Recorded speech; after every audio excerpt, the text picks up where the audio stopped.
বক্রম হিসাবেই মানুষের সাথে কথা বলতাম বা আমরা নিজেরাও জানতাম বক্রম। তো এই বক্রমটা আমি এখানে এসে পড়ে বা এই ধরনের পরীক্ষার সাথে যুক্ত হওয়ার জন্য ফিউজিং কথাটা জেনেছি এবং বুঝেছি যে বক্রমটাই আসলে ফিউজিং। আপনারা ইয়েতে সার্চ করবেন, গুগলে সার্চ করবেন ফিউজিং, দেখবেন বক্রম দেখাবে, বিভিন্ন ধরনের বক্রম দেখায়। এই বক্রমটা আমরা যখন মানে বাজার থেকে কিনতে পাই তখন কি না, সাদা এক ধরনের কাপড় থাকে, পাতলা কাপড়, জালিদার কাপড়।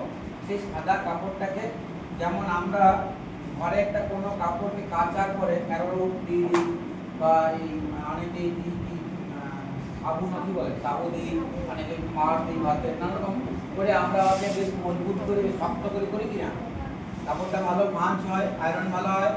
আমরা একটা বিশেষ প্রক্রিয়া আমরা যেমন ওইটাকে করি, তেমনি এইটা হচ্ছে একটা বৈজ্ঞানিক প্রক্রিয়া। এই কাপড়টার মধ্যে সাদা পাতলা জালিদার কাপড়টার মধ্যে বৈজ্ঞানিক প্রক্রিয়ায় ওকে আঠা দিয়ে তৈরি করে, এক ধরনের আঠা। আঠাটা কিরকম? আঠাটা এই যে মোম আমরা ব্যবহার করি, মোম, সেই মোমটাই ওই বক্রমটা, ওই ফিউজিংটার একদিকটায় মোম দেওয়া থাকে। যার ফলে ওই মোমটা যখন আমরা গরম আয়রনটা যখন ওর উপরে বসাই, তখন ওই গরমটা পাওয়ার ফলে মোমটা গলে যায়। আর মোমটা গলে গেলে সেই গলা মোমযুক্ত যে বক্রম বা ফিউজিংটা কাপড়ের সঙ্গে চিটাই যায়, অটোমেটিকলি চিটাই যায়।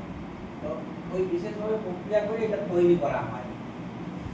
এই জিনিসটা কোথায় কোথায় ব্যবহার হয়?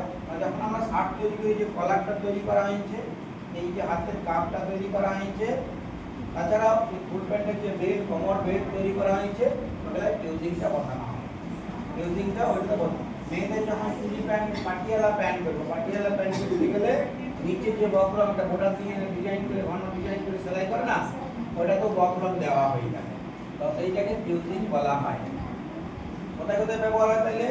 কলারে, হাতের কাপটায়, প্যান্টের কোমরপট্টি, তাছাড়াও পাটিয়ালা প্যান্টটা আরও বিভিন্ন জায়গায়, পকেটে হয়তো অনেক সময় পকেটে ব্যবহার করা হয়, অনেক সময় এইখানে ব্ল্যাকেট হয়ে যায় তাতে ব্যবহার করা হয়, বিভিন্ন জায়গায় ফিউজিং ব্যবহার করা হয়।